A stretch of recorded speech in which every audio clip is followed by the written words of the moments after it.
Hello all, welcome to Success Journey. BPSC A advertisement number 03 2019 paper number 6। चलिए देखते हैं solution को, एक एक क्वेश्चन को स्टार्ट करते हैं। फर्स्ट क्वेश्चन है the filtration rate in slow sand filter. मैंने आपको बहुत बार बताया है ये कि स्लो सैंड फिल्टर और रैपिड सैंड फिल्टर के जो प्रॉपर्टीज हैं उनको आप बहुत अच्छे से रट लीजिए, क्योंकि उससे क्वेश्चन जनरली हर एक एग्जाम में एक नए क्वेश्चन देखे जाते हैं। चलिए मैं आपको इंपॉर्टेंट फैक्टर्स के बारे में फटाफट बताता हूँ। स्लो सैंड फिल्टर अगर आए तो इसका क्या क्या पूछते हैं। एक तो D10 पूछते हैं, इफेक्टिव साइज पूछते हैं तो 0.15 टू 0.35 तक होता है, ठीक है। दूसरा और क्या, एक फिल्ट्रेशन रेट है तो वो ये है, ठीक है, 100 से 200 litre per metre square is the filtration rate, और ये पर आवर की वैल्यू है, ठीक है, ये पर आवर की वैल्यू। और क्या पूछते हैं इससे, क्लीनिंग पीरियड, तो 1 to 3 मंथ, 1 to 3 मंथ में इसकी क्लीनिंग करते हैं। इसकी CU की वैल्यू पूछी जाती है तो 5 है as per GOI manual, but preferably less than 3 होना चाहिए, लेस देन 3 होना चाहिए।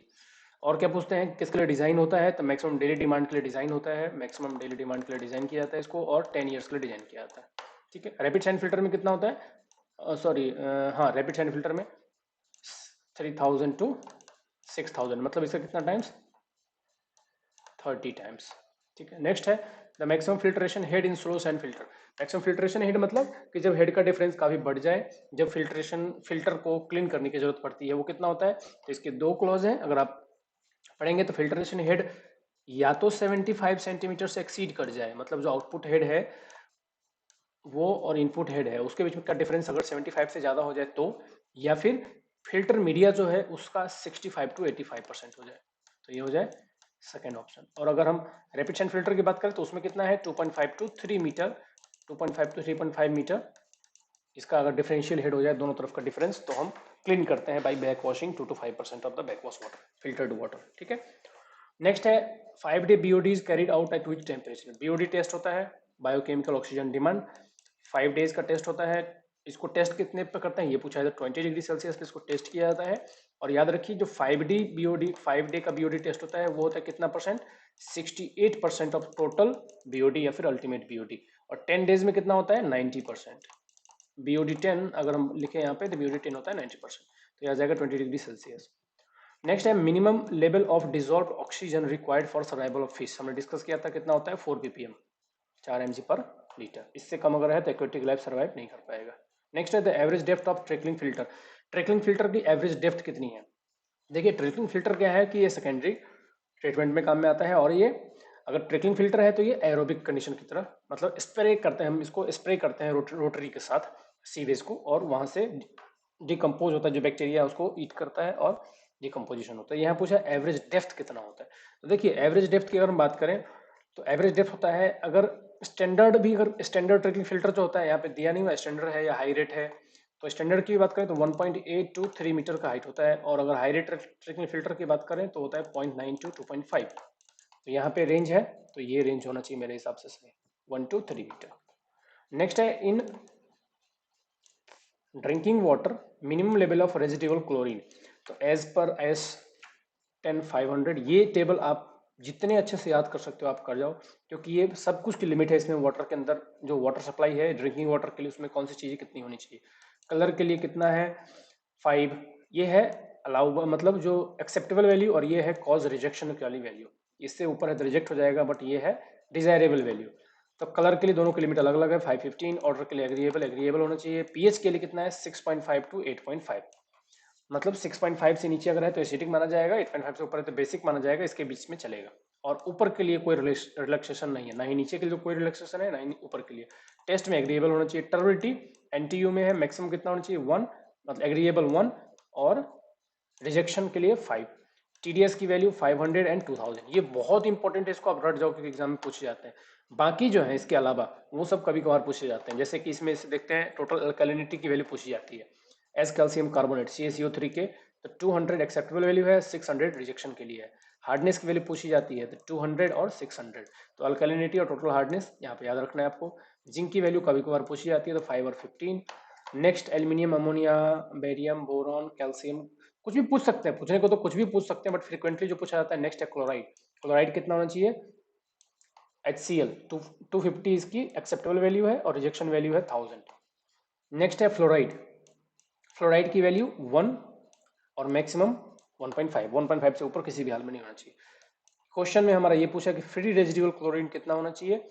ये किस लिए होता है? फ्यूचर कंटामिनेशन को रोकने के लिए। तो 0.2 एक्सेप्टेबल वैल्यू है और 1 से अगर एक्स्ट्रा है तो वो रिजेक्शन को कॉज करेगा, फिर उसको डिक्लोरिनेशन करना पड़ेगा। इस तरह से आयरन की अमाउंट देख लीजिए, अपर के लिए कोई लिमिट नहीं है, 0.3% मैक्सिमम है। बाकी मैंने यहाँ पे सबको आपको रिप्रेजेंट कर दिया, एक बार देख लेना। ये है IS 10500 2012 नंबर कोड में आपको ये सब वैल्यू मिल जाएगी। कैडमियम की वैल्यू क्वेश्चन में पूछते हैं, लेड की वैल्यू क्वेश्चन में पूछते हैं, मर्क्यूरी की वैल्यू पूछते हैं, निकल की वैल्यू भी पूछते हैं। तो आप इनको जितना अच्छे से हो सके याद कर लीजिए। तो अब हम आते हैं क्वेश्चन पे। तो कितना है रेजिडुअल क्लोरीन की value? 0.2 is the acceptable value और कॉज रिजेक्शन के लिए कितना है? 1 ppm पार्ट्स पर मिलियन। नेक्स्ट है in case of 3 compartment septic tank. 3 compartment अगर सेप्टिक टैंक का हो तो फर्स्ट कंपार्टमेंट की वैल्यू, मतलब फर्स्ट कंपार्टमेंट, 3 कंपार्टमेंट अगर सेप्टिक टैंक में बनाया गया है तो पहला कंपार्टमेंट कितना बड़ा होना चाहिए? तो एस कोड कहता है कि जो फर्स्ट कंपार्टमेंट है वो हमेशा 2/3 ऑफ द टोटल लेंथ होना चाहिए। और कौन सा एस कोड है इसके लिए? अगर आप एस कोड की बात करें तो एस कोड है इसके लिए, देखिए पहले ये तो आपको सेप्टिक टैंक का एक, ये 2 चैम्बर का है, चैम्बर 1 चैम्बर 2। तो पहला चैम्बर हमेशा बड़ा होता है और ये है 3 चैम्बर्ड का, 3 चैम्बर्ड का, ठीक है, ये 3 चैम्बर का है। इसमें आपको दिखेगा इसके लिए आईएस कोड कौन सा है? 2470 पार्ट 1, 2470 पार्ट 1। सेप्टिक टैंक की सारी स्पेसिफिकेशन आपको मिल जाएगी 2470 पार्ट 1 में, ठीक है। आपको यहाँ पे सेप्टिक टैंक की मैंने जो भी स्पेसिफिकेशन हो सकता है मैंने यहाँ पे डाल दी। डिटेंशन टाइम कितना होना चाहिए? 24 to 48 आवर्स। डायमेंशन कितना होना चाहिए? तो मिनिमम विड्थ 750 है। इसी तरह से रेक्टेंगुलर सेप्टिक टैंक है तो लेंथ कितना होना चाहिए? 2 to 4 times of the width. ये क्वेश्चन में भी आता है कई बार कि लेंथ ऑफ सेप्टिक टैंक कितना होना चाहिए? तो 2 to 4 times of the width, ठीक है। इस तरह से पार्टीशन के लिए कितना है? तो अगर सेप्टिक टैंक एक्सीड कर रहा है 2000 लीटर से तो हम 2 चैम्बर में बनाएंगे। 2000 से अगर कम लीटर का कैपेसिटी है तो 1 चैम्बर में बनाएंगे। चलिए आते हैं क्वेश्चन पे। तो कितना है? फर्स्ट कंपार्टमेंट का लेंथ कितना होना चाहिए? टोटल लेंथ का 2/3 होना चाहिए। नेक्स्ट है लेंथ ऑफ सेप्टिक टैंक, हमने अभी डिस्कस किया 2 to 3 टाइम्स। नेक्स्ट है इमहॉफ कोन टैंक, बहुत इंपॉर्टेंट है। कोन टैंक नहीं है, इमहॉफ कोन है। ये होता है सेटलिएबल सॉलिड को मेजर करने के लिए, सेटलिएबल सॉलिड को। और इमहॉफ टैंक अगर आ जाता तो वो इमहॉफ टैंक जो है वो सेकेंडरी ट्रीटमेंट के लिए होता है बाई एनारोबिक रिएक्शन। तो इमहॉफ कोन अलग है, इमहॉफ टैंक अलग है। तो इमहॉफ कोन हमेशा, ये बहुत बार पूछा जाता है, very very popular question. Next is the mass curve of a rainfall of a storm is plot of. Mass curve क्या होता है? क्रॉनिकल ऑर्डर में टाइम वर्सेस रेनफॉल, तो accumulated rainfall versus time in chronicle order. तो B is the right answer. Next है consumptive use of a crop during growth of. Consumptive use किसको कहते हैं? इवेपोट्रांसपिरेशन को, मतलब evaporation plus transpiration from the leaves. जो leave से हो रहा है या सॉइल से इवेपोरेशन हो रहा है वो, प्लस जो फोटोसिंथेसिस के टाइम पे लीव से सेल के फॉर्म करने के टाइम पे जो इवेपोरेशन हो रहा है, उन दोनों को अगर कंबाइन करते हैं तो उसको हम कहते हैं कंजप्टिव यूज। तो इंटरसेप्शन इसमें नहीं आएगा, ट्रांसपीरेशन और इवेपोरेशन ये दो आएंगे, बट ऐसा कोई ऑप्शन है नहीं, ऑल ऑफ द अबव हो ही नहीं सकता क्योंकि इंटरसेप्शन का लॉस इसमें हम कंसीडर नहीं करते हैं। तो देखना है कि आंसर क्या होगा। फिलहाल के लिए हम लोग उसको ऑल ऑफ द अबव कर देते हैं, बट याद रखिए मैंने इसका answer all of the above except नहीं किया है क्योंकि कंजप्टिव यूज हमेशा इवेपोट्रांसपिरेशन से ही बनता है, मतलब इवेपोरेशन प्लस ट्रांसपिरेशन। इंटरसेप्शन का लॉस, इंटरसेप्शन मीन्स जो डिप्रेशन है उसके अंदर जो वाटर स्टोर्ड है उससे जो इवेपोरेशन हो रहा है उसको बोलते हैं। इवेपोरेशन भी नहीं है, अगर इंटरसेप्शन से इवेपोरेशन होता तो कंसीडर कर सकते थे, बट इंटरसेप्शन मीन्स क्या कि इस डिप्रेशन में जो भी वाटर स्टोर्ड हुआ है उसकी बात कर रहा है, तो वो कभी भी कंजप्टिव यूज में नहीं आता। नेक्स्ट है in channel routing the prism storage. देखिए रिजर्वायर राउटिंग में सिर्फ, और देखिए दोनों के लिए अलग अलग है, ये आपको याद रखना है। रिजर्वायर राउटिंग अलग होता है और चैनल राउटिंग अलग होता है। रिजर्वायर राउटिंग अगर पूछे तो उसके लिए सिर्फ और सिर्फ आपको आउटफ्लो होगा, मतलब ये और आंसर होता सिर्फ और सिर्फ अगर रिजर्वायर राउटिंग पूछता तो। यहाँ पे चैनल राउटिंग पूछा है तो दोनों ही आता है उसमें, तो ये ऑप्शन आ जाएगा चैनल राउटिंग के लिए सी। तो मैं इसलिए बता रहा हूँ ये सब क्योंकि आप आगे फिर दोबारा इस चीज को आपको कंफ्यूजन ना हो, दोबारा फिर अगर क्वेश्चन आता है तो आप फंसो ना। तो रिजर्वायर राउटिंग के लिए ओनली आउटफ्लो का फंक्शन होता है और चैनल राउटिंग के लिए इनफ्लो और आउटफ्लो दोनों का फंक्शन होता है। नेक्स्ट है राउट नंबर की वैल्यू गिवन है ट्रायंगुलर चैनल के लिए एफ। तो कह रहा है कि वेलोसिटी को सेम रखा गया है और डेप्थ भी सेम है, तो रेक्टेंगुलर चैनल के लिए क्या हो जाएगा फ्राउड नंबर। देखिए फ्राउड नंबर की वैल्यू क्या होती है, फ्राउड नंबर होता है equation velocity divide by under root g into hydraulic depth. और हाइड्रोल देखिए इसमें वेलोसिटी सेम है तो वेलोसिटी का चक्कर हट गया। अब क्या रह गया इसमें, सिर्फ और सिर्फ जो वेरिएबल है जी तो कांस्टेंट है, हाइड्रोलिक डेप्थ। और हाइड्रोलिक डेप्थ क्या होता है, हाइड्रोलिक डेप्थ होता है एरिया अपॉन टॉप विड्थ। ठीक है, area upon top width, top width भी मान लेते हैं दोनों का सेम है कि ट्रायंगल का भी और रेक्टेंगल का भी दोनों का सेम है। ठीक है, ये टॉप विड्थ सेम है। तो रह गया सिर्फ और सिर्फ मामला एरिया का, और वो भी किसमें, अंडर रूट में। तो एरिया क्या होता है, ट्रायंगल का हाफ होता है रेक्टेंगल के, half into base into height, और ये क्या होता है बेस इंटू हाइट, तो ये हो जाएगा हाफ। तो अगर हम हाफ की बात करें तो यहाँ पे हम बात कर रहे हैं कि F is inversely proportional, F is inversely proportional to 1 upon A. ठीक है, क्योंकि ए अपॉन टी है तो, और यहाँ पे अंडर रूट जी डी है तो डी यहाँ पे हो जाएगा तो 1 अपॉन डी, तो ए के इनवर्सली प्रोपोर्शनल है। ठीक है, तो एरिया के, और एरिया का यहाँ पे क्या डिफरेंस आया रेक्टेंगल और ट्रायंगल में, 2 का, तो अंडर रूट 2 से जब हम मल्टीप्लाई कर देंगे ये यहाँ पे तो मिल जाएगा हमें। तो मतलब यहाँ पे क्या आ जाएगा, एफ अपॉन अंडर रूट 2, नीचे आ जाएगा डिवाइड बाई 2 हो जाएगा, क्योंकि ये इनवर्सली प्रोपोर्शनल है। तो जो ट्रायंगल के लिए था, अगर हम रेक्टेंगल के लिए फाइंड करेंगे तो रेक्टेंगल के लिए क्या हो जाएगा, divide by under root 2। Shape of Lacey's regime channel, Lacey's regime channel की शेप क्या होती है, सेमी एलिप्स होती है। ये लेसिस का रिजाइम चैनल है। ये उन्होंने कहा कि अगर फाइनल रिजाइम या ट्रू रिजाइम में है तो आपको सिर्फ और सिर्फ इनिशियल रिजाइम में, फाइनल रिजाइम में है तो आपको सिर्फ और सिर्फ सेमी एलिप्स शेप ही मिलेगा। डिपेंड करता है पार्टिकल साइज पे, अगर पार्टिकल साइज कोर्सर है तो वो इस तरह का शेप अटेन करेगा, larger width and less depth, और अगर फाइनर है तो larger depth but less width, but it will be always semi ellipse shape. तो आ जाएगा यहाँ पे answer semi ellipse. The upper regime of a mobile boundary, mobile boundary कौन किसको कहते हैं, जिसके सारे डायमेंशंस वेरिएबल हो। डायमेंशन मतलब स्लोप भी वेरी कर सके, डेप्थ भी वेरी कर सके, उसको बोलते हैं डिजाइन बाउंड्री, और सॉरी मोबाइल बाउंड्री। मैं आपको फिगर दिखाता हूँ। देखो होता क्या है, जब रिवर में फ्लो की वेलोसिटी बढ़नी शुरू होती है तो सबसे पहले अगर वेलोसिटी को बढ़ाओगे तो पहले ऐसा रिपल देखने को मिलता है हमें, इस तरह का रिपल। ठीक है, रिपल देखने को मिलता है। फिर अगर और वेलोसिटी बढ़ाएंगे तो ये रिपल्स ड्यून्स में कन्वर्ट होने शुरू हो जाते हैं, इस तरह के ड्यून्स बनने लगते हैं। और वेलोसिटी बढ़ाने पे क्या होता है, कंप्लीट ड्यून्स देखने को मिलता है इस तरह का। अगर फर्दर वेलोसिटी को इंक्रीज करते हैं तो एक टाइम ऐसा आता है कि ड्यून्स कंप्लीट हो जाते हैं, रिमूव हो जाते हैं फ्लो की वजह से, और ये फ्लैट हो जाता है। फर्दर इंक्रीज करने पे आपको अपर के वाटर के लेवल पे भी चेंज अब देखने को मिलेगा, जो कि पहले आपको नहीं दिख रहा था, अब वाटर लेवल भी चेंज होगा। इसको बोलते हैं sand wave in association with the surface wave. तो नीचे सैंड वेव तो दिख ही रहा है, ऊपर आपको सरफेस वेव भी दिख रहा है। और अगर फ्राउड नंबर मतलब 1 से ग्रेटर कर दें, सुपर क्रिटिकल फ्लो होता है, तो उस केस में एंटीड्यून्स फॉर्म होता है। एंटीड्यून्स अगर सुपर क्रिटिकल फ्लो हो गया तो, जो कि जनरली ड्रेन या कैनाल में नहीं दिखा जाता क्योंकि हम फ्लो हमेशा सब क्रिटिकल रखते हैं। तो ये लास्ट क्या है, एंटीड्यून्स। तो इसमें क्या पूछा है कि अपर रिजाइम ऑफ मोबाइल बाउंड्री, तो अपर रिजाइम क्या हो सकता है, एंटीड्यून्स। सबसे लास्ट में क्या आता है, एंटीड्यून्स। नेक्स्ट है according to Bligh creep theory percolating water flows along. Bligh creep theory क्या था कि परकुलेटिंग वाटर कैसे मूव करता है, अगर कट ऑफ फाइल है तो यहाँ से कट ऑफ फाइल से ऐसे, और जो फाउंडेशन है उसके पेरीफेरी पे से ट्रेवल करेगा। ठीक है, ऐसे पेरीफेरी पे ट्रेवल करके और यहाँ से एग्जिट कर जाएगा। तो देखिए आंसर क्या है, स्ट्रेट पाथ नहीं, सर्कुलर पाथ भी नहीं, outline of the base of the foundation of the dam. So C will be the right answer. Next है when the canal flowing under pressure is carried below a natural drainage. तो canal नीचे है और drainage ऊपर है। ठीक है, अब क्या कह रहे हैं कि do not touch the under side of the supporting, और एफएसएल जो है मतलब वो ऊपर साइड को टच नहीं कर रहा, तो क्या कहलाएगा, सुपर पैसेज। और अगर टच कर जाता मतलब हायर लेवल पे होता है एफएसएल, तो क्या कहलाता, कैनाल साइफन या फिर साइफन।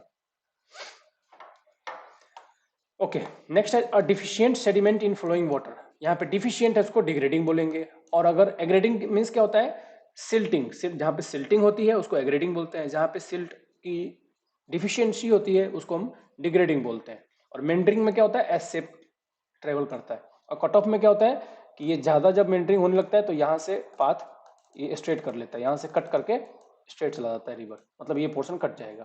तो एक्सेसिव मेंडरिंग के बाद कट ऑफ आता है। तो कट ऑफ हमेशा रिवर की लेंथ को डिक्रीज करता है, मेंडरिंग हमेशा रिवर की लेंथ को इंक्रीज करता है।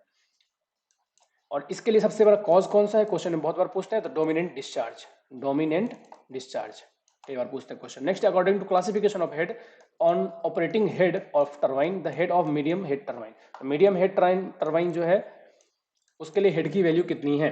तो देखिए मीडियम हेड टरबाइन के लिए मैं आपको तीनों के लिए बता देता हूं। अगर हाई हेड है तो 250 से ऊपर, 250 से ऊपर है तो हो जाएगा हाई हेड, ठीक है, हाई हेड। और अगर 60 टू 250 है तो मीडियम हेड, और अगर लेस देन 60 है तो लो हेड। लो हेड में कौन सा यूज करते हैं, कैप्लान और प्रोपेलर। मीडियम हेड में फ्रांसिस और हाई हेड में पेल्टन व्हील। अभी इसमें क्या पूछा है, मीडियम हेड मतलब 60 टू 250, 60 टू 250 कोई ऑप्शन नहीं है तो मेरे हिसाब से नन ऑफ दीज हो जाएगा। नेक्स्ट है which turbine gives the highest efficiency.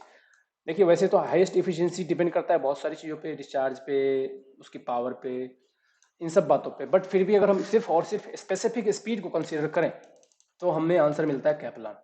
देखिए यहाँ पे हर एक का आपको यहाँ पे दिया हुआ है। पेल्टन व्हील का जो स्पेसिफिक स्पीड होता है वो लो होता है, 0 टू 60 आरपीएम। फ्रांसिस का 60 टू 300, प्रोपेलर का 300 टू 600, और सबसे हाईएस्ट होता है स्पेसिफिक स्पीड किसकी, 600 टू 1000 कैप्लान टरबाइन की। तो मैं अगर सिर्फ स्पेसिफिक स्पीड को एक क्राइटेरिया मानूं तो Kaplan turbine will be the highest efficient. Weight of the concrete gravity dam is computed by taking unit weight of concrete. Unit weight of concrete कितना होता है, 24 किलो न्यूटन पर मीटर क्यूब। तो यहाँ पे आ जाएगा 2.4 टन। टन मीन्स क्या होता है, एक टन बराबर 1000 केजी, और एक किलो न्यूटन में कितना होता है, एक किलो न्यूटन में 100 केजी। ठीक है, तो आपको यहाँ पे 2400 केजी होता है पर metre cube density of PCC. RCC की 2500, 2400। तो अगर हम केजी को 2 से डिवाइड करें तो क्या हो जाएगा, माफ कीजिएगा यहाँ पे टन है, टी का मतलब यहाँ पे अगर टन है तो ये आंसर गलत है, क्योंकि अगर हम केजी सॉरी टन है तो 1000 से डिवाइड करेंगे 2.4 बराबर। टन की बात करेंगे तो इसको हम 1000 से डिवाइड करेंगे तो 2.4 आ जाएगा, answer B is correct. Next है flood plain mapping is which type of flood control measure. Flood control कौन कौन से मेथड है वो पहले वो देख लेते हैं एक बार फटाफट। देखिए ये है स्ट्रक्चरल मेजर के अंदर कौन कौन सा आता है, storage and detention reservoir, flood ways, watershed management, levees और चैनल इंप्रूवमेंट, ये सब आता है structural measure, structural improvement. Non structural में क्या आता है, flood plain zoning, evacuation and relocation, flood forecast या फिर वार्निंग से, या फिर फ्लड इंश्योरेंस। तो इन मेथड में हम डायरेक्टली कुछ भी नहीं कर रहे हैं स्ट्रक्चरल लेवल पे, बट हम अदर मेजर से, अदर तरीके से हम फ्लड को कंट्रोल कर रहे हैं, और ये डायरेक्ट मेथड है किसके, फ्लड कंट्रोल के। तो इसमें क्या पूछा है, फ्लड प्लेन। तो फ्लड प्लेन कौन सा है, ये वाला, ये नॉन स्ट्रक्चरल के अंदर आता है तो ये हो जाएगा नॉन स्ट्रक्चरल। नेक्स्ट है the discharge Q in a triangular wear. तो ये बहुत बार पूछते हैं, रेक्टेंगल के लिए भी पूछते हैं, और नॉन मतलब ट्रायंगल के लिए भी पूछते हैं, और ट्रेपेजॉइडल के लिए भी पूछते हैं। तो हम सभी का फॉर्मूला एक बार फटाफट देख लेते हैं। देखिए अगर रेक्टेंगल है तो क्या होता है, 2/3 coefficient of discharge into 2g into L H raise to power 3/2। तो यही आपको खाली याद रखना है। कभी कभी फॉर्मूला भी पूछ लेते हैं, बट मोस्टली टाइम पूछते हैं कि एच के साथ क्या रिलेशन है। तो अगर रेक्टेंगल है तो 3/2, और अगर ट्रायंगुलर है तो 8/15 सी डी इंटू √2g और h की पावर 5/2। तो h की पावर 5/2 मीन्स 2.5, और ट्रेपेजॉइडल में इन दोनों का सम। ठीक है, नेक्स्ट है in super critical flow. Super critical flow है, रेक्टेंगुलर चैनल है, स्मूथ एक्सपेंशन है, तो वाटर सरफेस के साथ क्या होगा, वाटर सरफेस इंक्रीज करेगा डिक्रीज। मैं आपको दोनों ही कंडीशन के लिए बताया था, इसको आप याद कर लीजिए क्योंकि ये क्वेश्चन में आते रहते हैं कई बार घुमा फिरा के। देखिए अगर सब क्रिटिकल है, अगर सब क्रिटिकल हो तो डेप्थ क्या होगा, इंक्रीज होगा, डेप्थ इंक्रीज होगा वाटर का। और अगर सुपर क्रिटिकल है तो डेप्थ डिक्रीज होगा। अब यहाँ पे कौन सा है, सुपर क्रिटिकल, तो सुपर क्रिटिकल है तो क्या होगा, डिक्रीज होगा। नेक्स्ट है the term alternate depth. Alternate depth किसको बोलते हैं, same specific energy, same specific energy. मान लो यहाँ पे ये स्पेसिफिक एनर्जी, ये सेम स्पेसिफिक एनर्जी है, तो एक डेप्थ आपको यहाँ मिलेगा, मतलब सब क्रिटिकल रीजन में ये क्रिटिकल डेप्थ है, एक सुपर क्रिटिकल रीजन में मिलेगा और एक सब क्रिटिकल रीजन में मिलेगा यहाँ पे। तो आपको दोनों डेप्थ क्या कहलाते हैं आपस में, अल्टरनेट डेप्थ। तो having the same specific energy for a given discharge. Next है when material is fines and contains silt and clay. Clay और सिल्ट है तो प्रीडोमिनेंट क्या होगा, जो कि मोशन को रोकेगा, तो वह है कोहेसिव फोर्स, क्योंकि क्ले तो प्योर कोहेसिव सॉइल ही है, और सिल्ट कुछ प्लास्टिक सील्ड जो होते हैं वो भी कोहेसिव ही होते हैं। The expression for optimum signal time, optimum signal time कह रहा है वेबस्टर मेथड का बताइए, तो ये फार्मूला डायरेक्ट फार्मूला पूछा है 1.5 into lost time plus 5 divide by 1 minus Y. The desirable length of overtaking zone, desirable होता है 5 टाइम्स और ये होता है मिनिमम, ये मिनिमम है और ये डिजायरेबल है, तो डी हो जाएगा इसका राइट आंसर। नेक्स्ट है maximum value of grade compensation for radius. देखिए ग्रेड कंपनसेशन कैसे निकालते हैं, 30 plus R by R subjected to maximum of 75 by R. ठीक है, तो मैक्सिमम पूछा है यहाँ पे, तो 75 डिवाइड बाई 75 कितना हो जाएगा 1, तो आंसर हो जाएगा बी 1%। नेक्स्ट है the ideal shape of transition curve, तो एज पर आईआरसी देखिए क्यूबिक पैराबोला होता है, लेमिनिस्केट होता है और स्पाइरल होता है, तीन होते हैं, but as per IRC ideal shape should be spiral, clothiad spiral. Why it is so? Because its length is inversely proportional to its radius. जैसे जैसे लेंथ बढ़ेगी इसकी रेडियस घटती जाएगी from infinite to finite value. ठीक है, इसलिए spiral को बोलते हैं ideal shape. Determine headway between vehicle if the traffic volume observed is 2000 है, तो यहाँ पे हेडवे फाइंड करना है। स्पेस हेडवे देखिए यहाँ पे चूंकि सेकेंड्स में है तो ये टाइम हेडवे, दो प्रकार की हेडवे होती है, स्पेस हेडवे और time headway. Time headway means कि दो व्हीकल के बीच में कितना टाइम का गैप है उसको बोलेंगे टाइम हेडवे, दो व्हीकल के बीच में कितना स्पेस है उसको बोलेंगे स्पेस हेडवे इन ट्रेवलिंग टाइम। तो इसके लिए क्या करेंगे हम जानते हैं कि यहाँ पे फॉर्मूला क्या होता है, c is equal to 3600 divide by ht। ठीक है, यहाँ पे स्पेस टाइम हेडवे, बस यहाँ पे आपको c की वैल्यू गिवन है, तो ht इज इक्वल टू क्या हो जाएगा, ht is equal to 3600 divide by 2000, तो यह आ जाएगा 1.8 सेकेंड, तो ये हो जाएगा time headway. Speed limit signage is installed eight, speed limit कितने पे इंस्टॉल होता है 85 पे, और ज्योमेट्रिक डिजाइन कितने के लिए डिजाइन किया जाता है 98 परसेंटाइल के लिए। नेक्स्ट है विच type of marking is provided in segment of 7 continuous line. 7 continuous line कौन में के लिए हम कौन सा डिजाइन करते हैं, देखिए ये आपको जितने भी सिग्नलिंग है, सिग्नलिंग का मतलब मार्किंग जो रोड पे होती है उसके लिए एक अलग सा IRC का कोड है, IRC 35 1997। तो अगर आपको सिग्नलिंग के लिए कौन कौन सी मार्किंग होती है तो सिर्फ आप IRC से पढ़ लें, आपका सारा डाउट्स क्लियर हो जाएगा और आप कहीं भी गलत नहीं होंगे। और क्लॉज नंबर दिया हुआ है इस क्वेश्चन के लिए 8.5.2 में आपको दिया हुआ है, मैं आपको दिखाता हूँ क्या क्लॉज है। देखिए 8.5 क्लॉज नंबर है वार्निंग लाइंस के लिए, और ये वार्निंग लाइंस क्या कर रहा है, warning lines is always single, they should never be used as a part of double line installation. तो वार्निंग लाइन हमेशा सिंगल लाइन होनी चाहिए, no overtaking zone. A minimum of 7 line segment shall be provided, minimum कितना होना चाहिए यहाँ पे 7, तो यहाँ पे आपको स्पेसिंग भी गिवन है, 6 मीटर का ये होता है और 3 मीटर का गैप होता है, तो warning lines minimum 7 line segment. तो इस तरह से कितने लाइन होनी चाहिए, single line minimum 7 line segment, और ये कहाँ प्रोवाइड किया जाता है generally, horizontal and vertical curve पे। ठीक है, तो कौन सा हो गया ये वार्निंग लाइन मार्किंग। नेक्स्ट पे आते हैं, what is the value of standard load, CVR value की बात कर रहे हैं। कैलिफोर्निया बियरिंग रेशियो टेस्ट में तो 2.5 mm पेनिट्रेशन के लिए 1370 है और 5 mm पेनिट्रेशन के लिए 2055 है। Strength of material is defined as, resistance to abrasion को क्या कहते हैं, हार्डनेस कहते हैं। इंपैक्ट को क्या कहते हैं, टफनेस कहते हैं। एब्जॉर्प्शन मतलब ये वाटर एब्जॉर्प्शन मतलब ये वाटर कितना एब्जॉर्ब कर रहा है, इसको हम ड्यूरेबिलिटी के टर्म में मेजर करते हैं। और डिफॉर्मेशन क्या कहलाता है, अगर यहाँ पे क्रशिंग होता ना तो और अप्रोप्रिएट आंसर होता। ठीक है, तो C is the right answer. Next है loading applied in aggregate crushing value कितना है, 40 टन टोटल अप्लाइड करते हैं और हर एक मिनट में 4 टन अप्लाई करते हैं। ठीक है, बट यार एक चीज याद रखिए, as per IS 2386 part 3, as per IS 2386 part 3 ये क्या कहता है, सॉरी पार्ट 4 में आएगा ये आपको स्ट्रेंथ, मैकेनिकल स्ट्रेंथ के बारे में। इसमें आपको क्लॉज नंबर 7.4.1 है, वहां पे ये कहा है, वहां पे टोटल लोडिंग के बारे में तो कुछ नहीं कहा उन्होंने सिर्फ ये कहा है कि loading rate about 5 ton per minute आप रखो अप टू फेलियर, क्योंकि हम क्रश कर रहे हैं तो अप टू फेलियर तो नहीं रखना है, क्योंकि अप टू फेलियर मतलब क्या होगा, कुछ भी नहीं हुआ, फेलियर टेस्ट तो नहीं है, क्रशिंग है, तो यहाँ पे मैक्सिमम की लिमिट नहीं है। मैं इसलिए उसको प्रेफर नहीं करना चाहूंगा, क्योंकि लैब में जो करवाई जाती है वो 40 टन का टोटल लोड होता है और हर एक मिनट में 4 टन अप्लाई करते हैं। But as per IS 2386 part 4 clause number 7.4 वहां पे सिर्फ एक चीज मेंशन है कि 5 ton per minute, about 5 ton per minute apply होना चाहिए।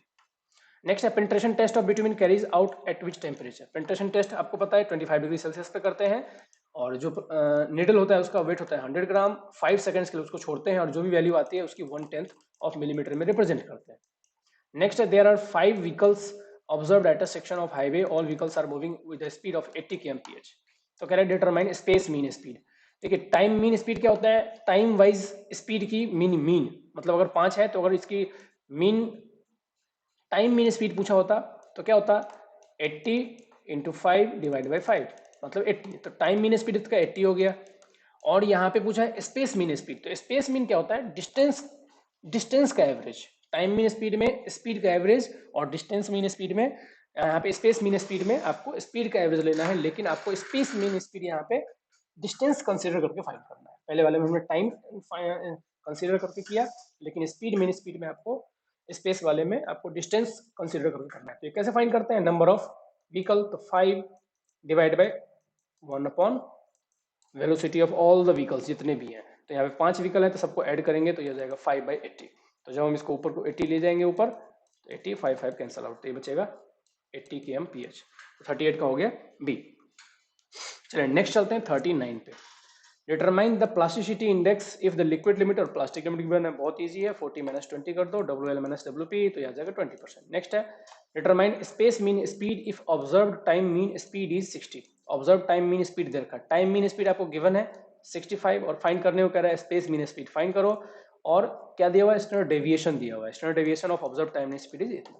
दोनों में रिलेशन आपको पता है कि time mean speed is equal to space mean speed plus standard deviation का square divide by space mean speed. ठीक है, ये फॉर्मूला होता है VT is equal to VS plus sigma square divide by VS।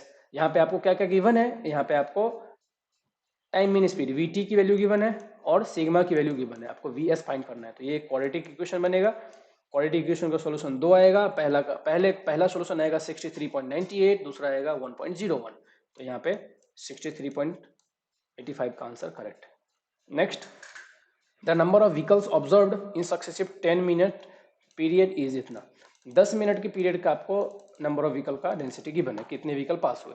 Traffic volume, traffic volume क्या होता है, एक घंटा का में जितने व्हीकल पास हो रहे हैं एक्चुअल ऑब्जर्वेशन में उसको आप काउंट करो, सभी को आप ऐड करोगे तो ये आएगा 3123। मतलब ये दोनों ऑप्शन सही हो सकते हैं, ये दोनों तो सही नहीं हो सकते। अब आते हैं फ्लो रेट पे। फ्लो रेट क्या होता है कि मान लो आपने 10 मिनट मेजर किया या 15 मिनट मेजर किया, उसको आपने एक्सटेंड कर दिया, उसी को आपने यूज किया सिर्फ और सिर्फ पर आवर फाइंड करने के लिए। तो मान लेते हैं कि यहाँ पे 10 मिनट का पीरियड है 600, तो 600 मतलब 10 मिनट में 600, तो अगर इसको हम 6 से मल्टीप्लाई करेंगे 3600 होना चाहिए, वो ऑप्शन में है नहीं, इसलिए मुझे डाउट है इस क्वेश्चन पे, ये क्वेश्चन कैंसिल होना चाहिए।